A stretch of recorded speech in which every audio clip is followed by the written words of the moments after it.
Okay, good morning, good afternoon, and good evening to all of you who've just joined us. Thank you for joining to our Big Data Days 2023.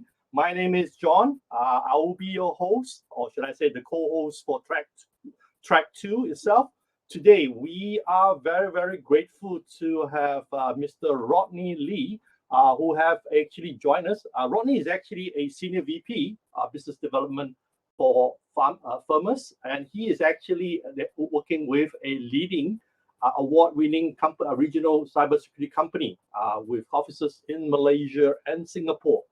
He has over 30 years of experience in the ICT industry, and he's also a veteran that we very much respect. And we would like to have him here today to talk a little bit more on this topic called data protection. I think that's something that we would like to learn from Rodney to see what we can actually do to protect the data. Rodney, thank you again for joining us today. Thank you. I will pass the rest of the time to you. Please take us through all this interesting topic that we have here today on data protection. Where do we start? Okay. Over to you. Okay. All right. Thank you, John. And welcome to the session. When I heard about Big Data Days, and I thought, wow, this is going to be really, really great, because we were just talking about data protection. We were talking about how much data that many of us are actually generating when we go up to the internet, when we post our photos, when we post our holidays, schedules. And, like, for example, we are going to the airport and we are posting, we're getting into the taxi and we are posting, we reach the airport, we are checking in, we are posting, and everything that we do, we are posting online without realizing that those are the data that we are generating and giving the hackers a chance to know where we are. My name is Rodney. People call me Rod. The younger generation call me Uncle Rod. And I like Star Wars so much, I have tried to capture all the Skywalker-related email addresses. That's where I am. I work for a company called Firmus, and this is where we are. And basically, we will share about my experiences in what can we do, how and where to start with regards to data protection. Connecting question with you guys. I know there may be people out there. I cannot see you. I know you can see me, but I can't see you. I only can see my own screen. But the one thing I want you to help me out is to type in that chat box that you have right now. What is the one word you think of when you talk about data protection? Just one word, all right? Not too many. Don't tell me the whole story, and don't go to ChatGPT and ask ChatGPT. Just one word that you think of when you talk about data protection. All right? Maybe John and Jeremy can just blast it out for me, because I cannot see the chat. Let me know what kind of word they are talking about. Rodney, just we are run through quite for me. Good response to the most from our participants. While I carry on. Jonathan mentioned the word PDPA, which is, I think, at the top of my mind. I think we all thought about PDPA, right? And then we have Sebastian was talking about regulations. Yep. I think we do have to worry about regulations. Quite a number of our participants did mention this keyword called privacy. Ooh, that's a touchy topic, I should say. Right? And then Shamuga said, perhaps financial loss. Privacy will lead to financial loss. I think it's evident, right, in some of the cases that we are seeing on the news these days when we talk about privacy and financial loss. Yep. That's all we have for now. Rodney, over back to you. Great. So, all right. So financial loss, Sean, I think you must be working in IT security environment. The others, I think you guys are very much a data guy, because totally a different group of response when I did it with another group of people that I know. Okay, a quick introduction. I'll get back to these words that you guys have shared with me. A quick introduction of who I am. I started my career in the oil and gas industry. So things like connectivity with the pipelines, turbine engines and platforms and all that are my daily work in the 1980s. And I started working with cabling, PC creation, assemblies of PCs and laptops. And by 1999, I started in IT security, right? And because I like to speak, no one seems to be able to stop me from talking most of the time. So I got myself being a speaker in a lot of the forums, annual IT security forums. I spoke in forums in Malaysia, Singapore, Thailand, Vietnam, you name it. All right. I even represented the Asia Pacific Economic Conference in Vietnam when I was there, sharing about how cybersecurity will affect the ASEAN community, and had the privilege of sharing the stage with the Professor Ted Humphrey, the father of, in those days we call it BS 7799. Today we have changed it to ISO 27001. And I run a personal cybersecurity threat intel broadcast to about more than 200 now, actually. CXOs, CISOs, CIOs, CTOs, COOs on WhatsApp, totally free of charge. All right. So if you guys want to be part of this particular broadcast, you can text me on 010. That's the number there. And generally, I will share with you, for example, where was the latest breach, what vulnerabilities are the firewalls running on, what exploits the hackers are doing today. On a daily basis, you will receive those texts from me, but in a broadcast manner. So it won't be a noisy group like many other groups that we have all created. It will just be a broadcast. So when I send to you, you will receive a message, but when you reply, you only reply to me. All right. More than 30 years. I'm 57 years old today. And I mean, not today, right now. And I have more than 30 years in IT and 20 years in IT security. Now, before I go into actual subject of the discussion, I think I need to give a little bit of screen time to my company. We are a company that's founded in 2008. We are CREST certified, ISO 27000 certified. We have more than 200 plus customers in the region. We have customers around Indochina. Many of the Singapore regulated organizations gave us projects to do, and we deliver it sometimes from Singapore, sometimes out of Malaysia.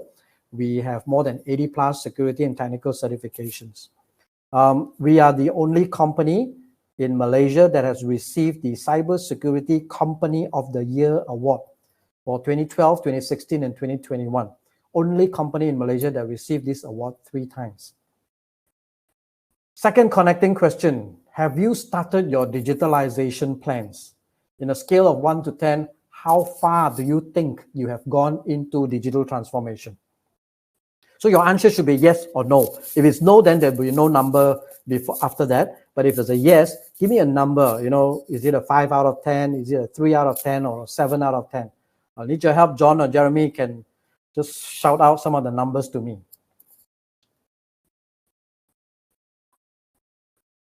Are we getting a response? Not yet, Rodney, sorry. 1 okay, said meanwhile, yes, and 5. Yeah. Yeah, sorry, I'm just waiting for the participants to key in. Do we have any response, John, Jeremy? Yeah, there was one that says 5. There's another one that says it's 8. Never mind, So I'll carry on then. Difference. Okay, interesting. Wow. Yep. Wow. Okay, we'll carry on. Okay, so if you have been in the arena like me for some time now, you will realize that we are right now into what we call the Industry 4.0, and you can see the growth between the years of the 1800s to the 1900s, and also to the millennium 2000. And today we are at a place where we are looking at smart technologies, Internet of Things. Everything seems to be connected to something. And I was just with a group of really powerful cybersecurity professionals, and they say anything that is smart can be hacked. Anything that is smart can be compromised. So what you're thinking is, for example, the smartphone, the smart computers, your smart cars, your EV cars, anything that is smart is actually hackable. All right. And all these things are actually creating data on the internet itself. Today, we are looking at social space, and we are thinking that, the physical space and the cyberspace may not be connected. Well, today we are wrong, because everything that we see today is basically connected. The one sentence that I hear my two boys shouting across their room whenever they reach home after dinner, they go back. The boys are like that. The moment they reach home, the first thing they do is go upstairs and go back to their room. The moment they reach their room, before they close the door, you can hear that one sentence. Hey Google, switch on lights. Hey Google, switch on aircon. So everything is connected. And sometimes I wonder who they were talking to. And then I realized that they were actually using the Google Home thing to switch on all the equipment that have been linked in their room.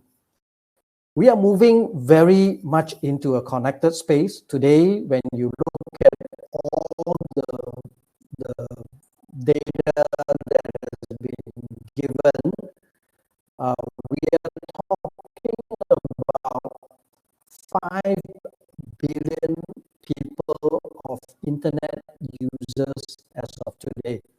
All right, that's close to 65% of the entire world connected to the internet. And then we have mobile phone users that are a little bit more, don't know why, but we have more people, maybe 1 or 2 of you have 2 or 3 phones together. Versus the population is about 60 over percent. And in the active social media users, we are looking at almost 60%. And over here, back in Malaysia, we have about 36 to 38 million people in our population. And our internet users is close to 97%. So you are seeing that every one of us is actually contributing, just now to our previous speaker, generative AI. Digital transformation, like many things in the market, is an unseen force, it's an imminent change, and you cannot stop it. I remember the early days when people asked me, Rodney, Facebook just started, I think probably 12 years ago. And they said, you should be in social media, go and create a Facebook account. And I said, no. I'm a cybersecurity guy. I'll never go on the social media and post my photos and all that. Today, I have close to 1,000 over friends, and I'm posting almost every photo of traveling that I do. All right, came back, and the next thing you do is update your social media. All right. So even though it is an increase in connectivity and increase in productivity, basically you can see that it is actually creating an additional attack surface, which I'm going to address after this. An average 60 seconds in the internet creates all these things. I don't know if you guys are contributing to this, but generally we are talking about 3 million photos created with smartphones in 60 seconds. We are talking about 270,000 of application downloads in 60 seconds. And ChatGPT has just started like a couple of months ago. And today we are looking at 20,800 visits to ChatGPT in 60 seconds. 200 over million emails were sent, 18 million of text messages sent, and 2 over million Google searches.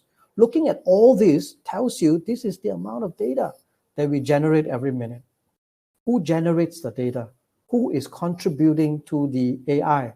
Generative AI, open AI. Who are the people who is generating data in all internet? So what's out there?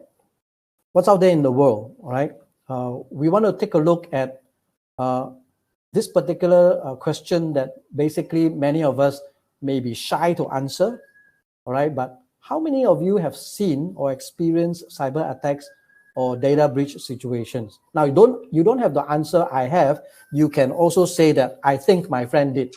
Of course, we know who that friend is, but you can always say, Sure. that it's not you, Yeah, so but it's just my give friend. the audience So I want to know, but show of hands, personally, if I you have may, seen quite a lot of how many of you cyber actually attacks, have even experienced at my or home heard network. about Rodney, cyber just to attacks or share, data breach because situation? yeah, I'm I've going to give you actually about 10, had 15 a seconds TP-Link just to answer me on Wi-Fi chat. router installed, Right? and every month there is a And monthly if there are report. any answers, And surprisingly, there John, is actually Jeremy, an can you interesting help me out? item And, in that report that says that we have prevented X number of attacks to your home network. So I'm like, wow, I didn't realize that until I had that configured and set up. Huh? Yeah. Yeah, so this is just using the unified internet link that I have at my home. So yeah, I've seen that a lot in that sense. Data breaches, probably I think there's a few the renowned one. I mean, of course, we can't confirm. Some government agencies, I think they will publish the data on the dark web and whatnot. I think those are the ones. Okay, interesting. All right. Hmm. Okay.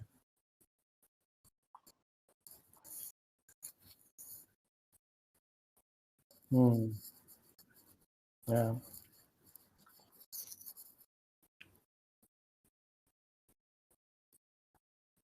Yeah, great. So I don't know about the rest, but generally, these are the issues that many of the people are actually facing. We came out from COVID, and congratulations to those of us who are still virgin or COVID virgin, we call them. All right. And you guys have been great.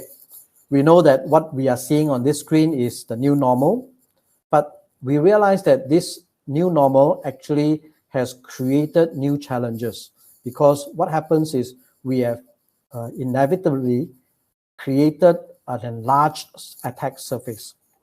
Those days, there are not so much of remote access, not so much of online banking, mobile applications for everything. Today, everything is on the mobile, everything seems to be on the internet, and everything can be accessed remotely. More and more people are actually having Zoom meetings or Google meetings, Google Meets, and Microsoft Teams. It doesn't stop because what happens now is, instead of depending on the corporate network architecture for your protection, you are taking your laptops to Starbucks, you are taking your laptops to McDonald's just to do a connectivity. This particular slide looks very, very busy, but basically it talks about the world's biggest data breaches in visualization. All right, the records were gathered up to the 2022 September. I couldn't get the latest one.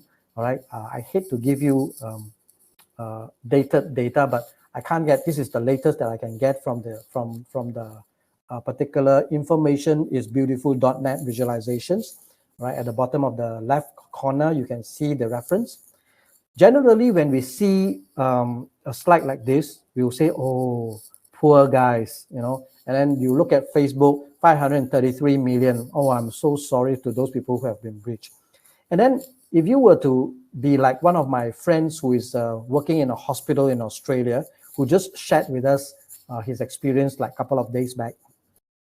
So what he did was he took the entire group of email data, and he had the opportunity to have a tool that will be able to check for him blacklisted or listed leak credentials in the dark web.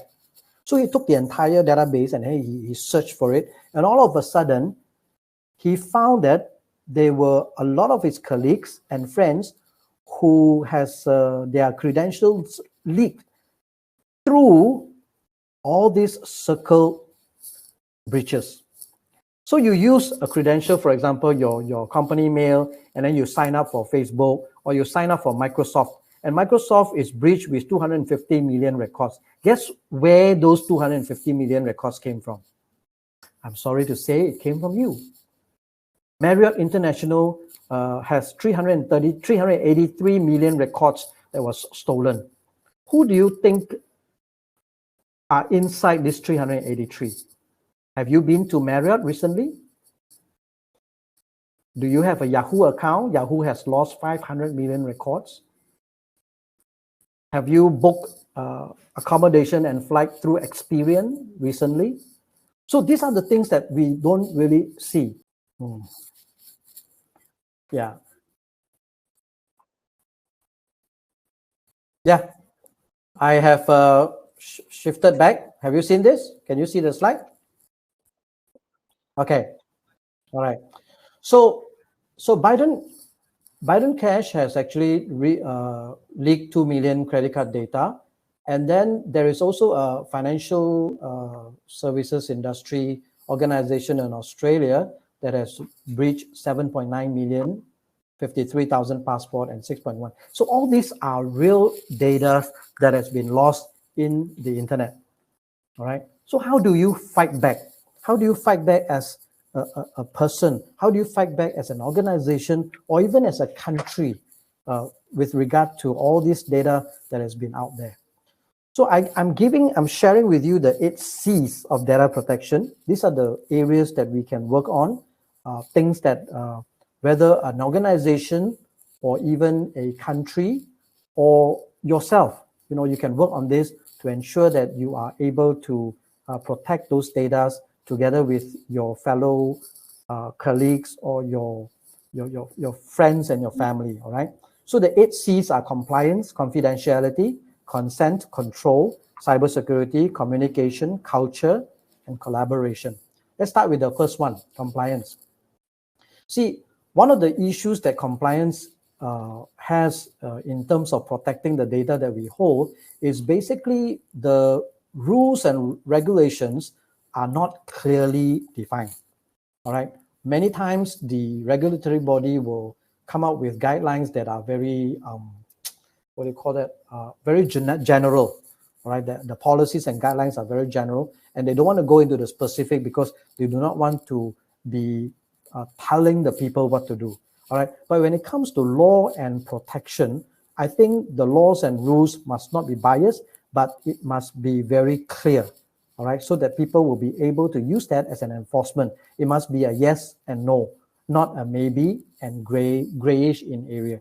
All right, one of the things that the lady is blinded, many of us know, is because laws and rules must not be biased. I've seen compliance guideline coming out, and they say that this guideline, especially somebody mentioned PDPA, all right, PDPA is not for the government, it's only for the people.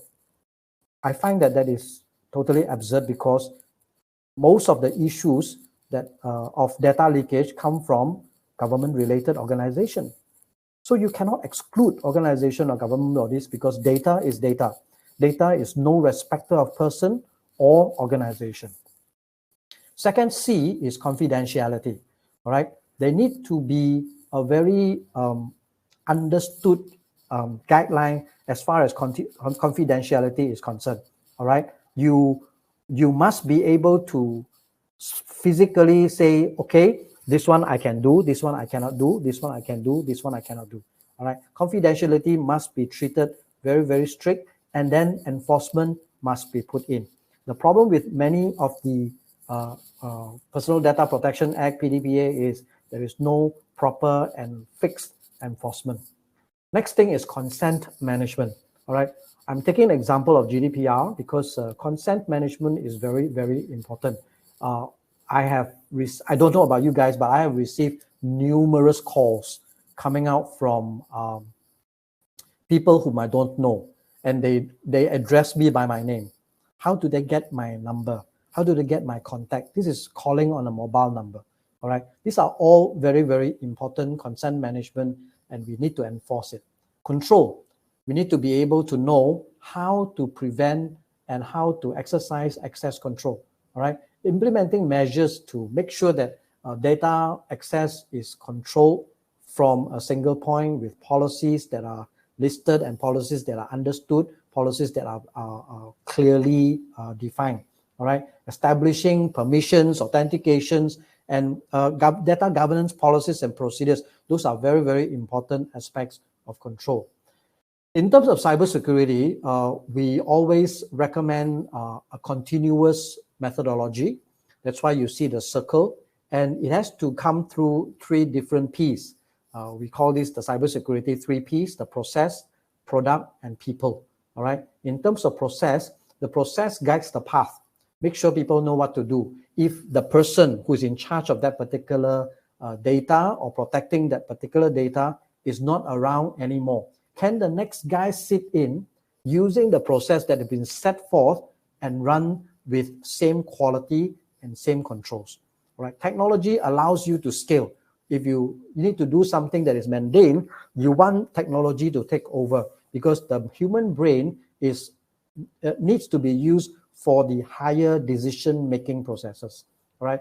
People You need to continuously train them, creating awareness like what you guys are doing today. All right. Know the weak links and then train and train and train. In terms of product, we have bought so many products to protect the data that we hold. Sometimes there are millions of dollars that has been spent. We do not know whether those products are actually protecting us. You know, the names that I've shown you just now, the various little balls that are there. Do you think that these guys have cybersecurity products already in their network? I'm sure they do. But the challenge was they were not able to have total visibility because they are unable to see due to the variety of brands, the volume of the things that are around, and the limited time that they have in order to respond to incidents that comes forth. And in terms of process, again, visibility is key. All right. So successful defense must include processes. You cannot, some people call this playbook. You cannot be coming to battle or war without getting ready. You must know the ways of communication. You must know that if A happened, then we do 1, 2, 3. If B happened, we do 1, 3, 5. And if C happened, we do 7, 8, 9. So there must be a process to access and read so that you know how to analyze and at the end of the day, act conclusively in the speed that is required so that you can respond swiftly. Last but not the least, people. All right, the cybersecurity methodology for people is to identify where the weak links are, who are the people who are happy-go-lucky clickers, we call them. Every email you send to them, they will click open, they will read. All right, every phishing email you send, they will be the one getting caught. And then after that, you instill awareness. All right, let them know where the problems are, where are the loopholes, where are the potholes, so that they don't get into it anymore. And then you get training into them. So continue to input training with the latest technology being shown so that people will continue to be aware of what's happening. And always communicate, right? The effective data privacy communication plan, very, very important. What happened? Do they know that you are collecting data? Do they know that you are processing data? Who are the people who is looking at the data that you have collected? The quality of the data? All this personalized communication plan is very, very important. Second last issue will be to create a data protection culture. A culture is something that you practice and become your second nature. All right. If you can create a data protection culture in your organization, I can tell you, you have won 9 out of 10 battles already. Because when you try to do an attack on a cybersecurity trained, cultured organization, the chances of success is much lower than a non-cultured organization. All right, raising awareness, integrating data protection considerations, the values, making sure it's an agenda in the board meeting. Those are very, very important culture to create. Last but not least, collaboration. Work with people who knows. Create a group. I run a group, I told you just now, of about 200 CIOs, CISOs, and we use that as a basis of communication. If something happens, they can always pick up the phone and call their fellow peers and say and ask for help, because every one of us have different skill sets. The hackers are collaborating. They are sharing intelligence, but we are trying our best to work in silos. We are not even trying to collaborate. That is the issue why we are losing the battle of defense of protecting our data. All right. So we need to make sure we can collaborate with the counterparts, we can collaborate with the competitors, collaborate with the government agencies, share knowledge, share information about breaches, share information about exploits that are being done, things that you have seen, things that you have experienced. All right. So that you'll be able to work together to fight this one common battle. How do we win it? In the international field, the collaboration is very much limited because there's no common understanding, right? The cultural differences, terminologies are different. When we discuss certain use cases or case studies, It's different when it's here. It's different when it's in Singapore. It may be even different when it is in Australia or even in England. All right. There'll be legal differences. For example, GDPR is very strong in the Europe countries, but is it applicable? I'm sure it is applicable in Asia, but is it talked about in Asia? No, it is not. Is it held up in Asia? I'm not so sure. All right. And the fear of and concern about oversharing confidentiality is becoming so rampant that we are penalizing the good guys because we are doing something wrong with the information that we have, seemingly. But actually, the real bad guys are out there. We should be sharing information so that we can fight the common war and not penalizing ourselves with the rules and regulations and the various court orders and acts and guidelines which we created to protect data. But we are actually stabbing ourselves in the foot, so to say.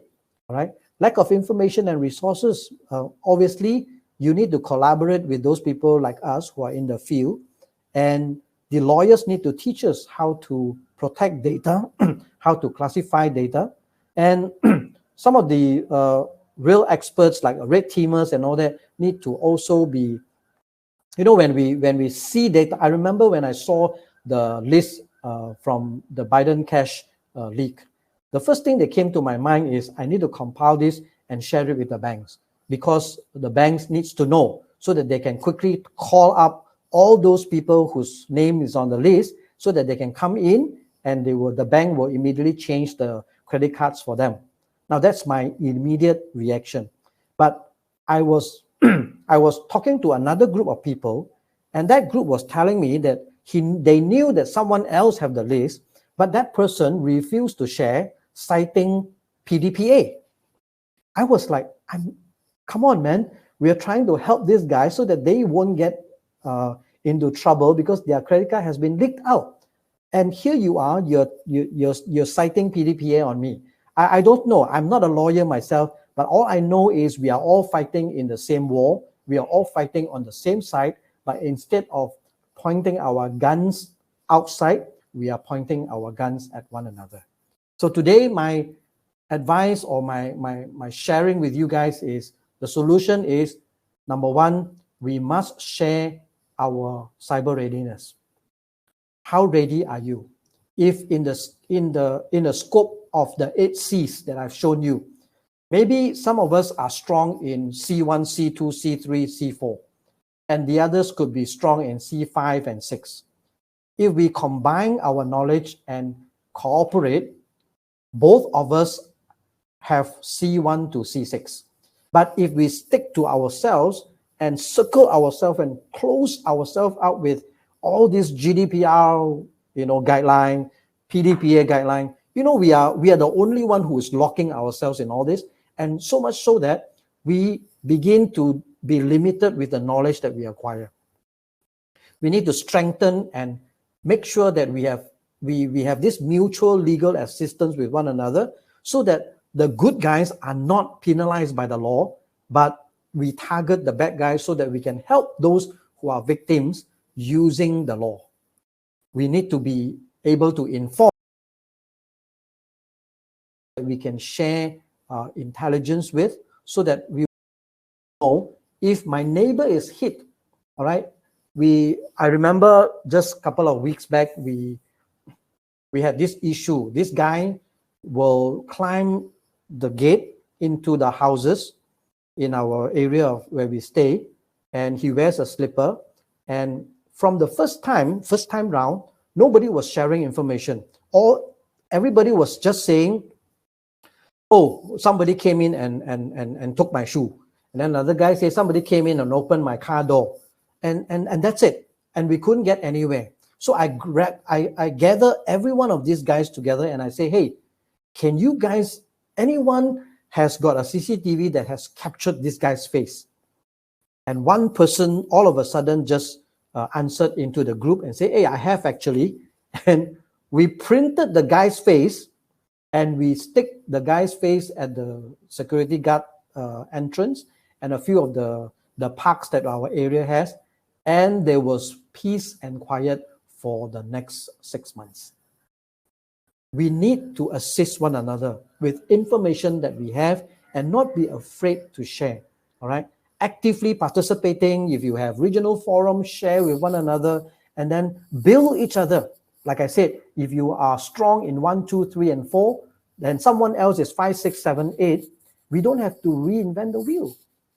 We build each other because we are strong. Some of us are strong in probably forensic investigations. Some of us are strong in threat intel, and some of us could be other things. And when we work together and collaborate, whether country to country, government to government, or even organization to organization, then we begin winning and taking the land back from the hackers. Final takeaways, all right? I know I'm very close to my ending. The final takeaway basically is the fact that if you're an organization, the 5 red boxes is yours. 5 things to focus. Explore AI, all right? Automation and integration.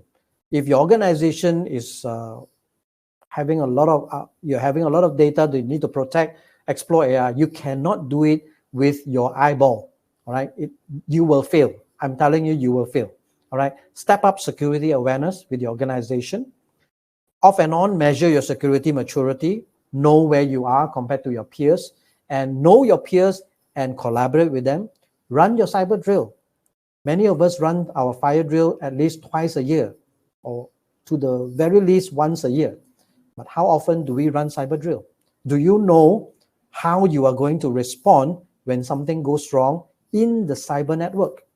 IR, incident response. Do you know your incident response plan? Do you have a plan? Just like fire drill, you know exactly where to run, where not to run when a fire breaks out. You know exactly what to do. You take the staircase, you don't take the lift. You take what is important to you immediately and you leave your baggages at the back.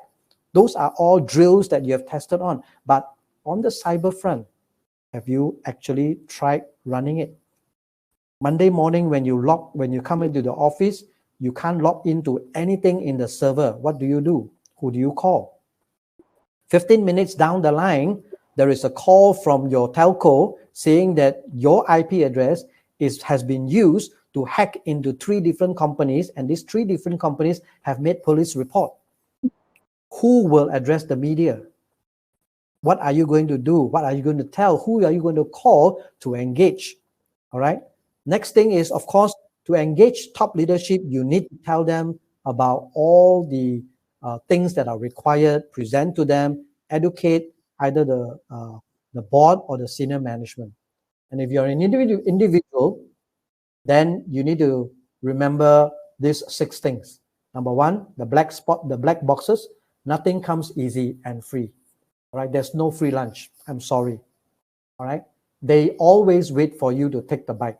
That's why we call it phishing, phishing, because they want you to take the bite. Because they're going to sweep through the entire market. 2 million emails goes out. If 200 comes back, they are very happy. Less than 1%. All right. Remember, wherever you go, whatever application you use, whether it is Facebook or your LinkedIn account, remember to log in and always log out, so that at least you have a first-tier password protection. Always verify and double confirm, like the Asians like to say. All right. Don't just simply click on things that have been sent to you. And to the guys, mainly guys, of course, the ladies too, but the fun stuff, if you know what I mean, are normally the dangerous stuff. So don't go clicking on the fun stuff, all right? And remember, don't be too quick to click. A little entertainment. If you are into movies like me, I'm a movie buff, all right? And at the same time, you want to learn about cybersecurity, all right? These are the shows you should be watching, all right? Die Hard 4.0 is a classic. It actually talks about this cybersecurity, head of cybersecurity for the government in the United States, who is unhappy with the government. He resigned, but he left himself a back door. He logs in after that and took control of the entire infra of the government, being able to switch off and on the traffic lights, green to red, red to green. He can cut the power generation from one city to another. He can cut water and increase chlorine level in all delivery of water to the entire country. So these are shows that you can learn to appreciate cybersecurity and what kind of data that we are putting online. Last but not least, has this session been beneficial for you? I don't know. You tell me. Show it to me on the chat. Let me know. Just one word: yes, no. Good enough for me. Thanks, to measure Rodney. myself. That's a very, very lastly, detailed and interesting I wish you every success. presentation And for if you sharing are your thought leadership. in Rodney, the can I IT get you department to just turn on the today, camera? this is what I We wish have for some you. questions in the If Q&A. you're on a long holiday, Unfortunately, I we hope that you are don't running have to short of do time. I'm this. just going to pick one question praying to the more data, quickly so we to can wrap it up. the racks so that The they won't go question down. is from And may the force Sebastian. Let me be just with you. project Thank the you very question up much. for the rest of the audience. Sebastian is actually asking us, is there a way that we can 100% protect ourselves against data leak and breaches? Or is it entirely in the company's hands? So I think it's an interesting question. Perhaps, Ronnie, you just give a quick 1 minute answer just to help Sebastian out on this question.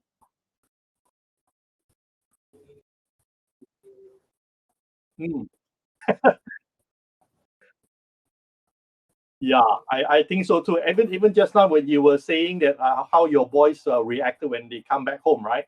Actually, my apartment itself is also wired up with the Google Home Mini, so actually it responded when you call out, "Hey Google." Sebastian, thank you for answering that question. The answer is no. So you cannot unless you cut the cable. Yep.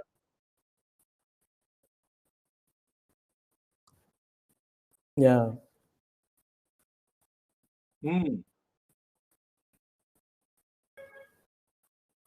Understand. So, okay, I mean, since I got 1 minute, I'll tell you this. For example, you need to be very good in generating a strong password for all your credentials. All right.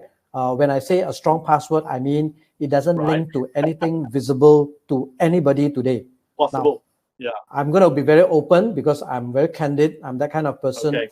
My password is generated with the number that is tagged to me when I was born in the hospital. Now, the only two person that knows this number is my mother, whom probably have forgotten, and the doctor or the nurse that took me out Rodney. from the womb. That's very insightful. I mean, I'd love to probably have another died already session with you because I'm already 57 now. data protection, So because I that think that's number that is a number that probably only me and my mother know, which so our audience I say my can mom at has least be so use passwords to a certain that extent, you know, take the but necessary it's step. not visible You at have left any your other contact places details. Hopefully, they can reach today out to you in the internet. after this webinar, and we can take it on for another discussion as well. Again, thank you so much, Rodney, for joining us, for sharing such an insightful topic with us. I've learned quite a lot of stuff from you as well. Again, like I said, yeah, we should catch up and talk as well. All right. Thank you, everybody. Thank you for this session. We'll catch you again in the next session. Thank you. Bye.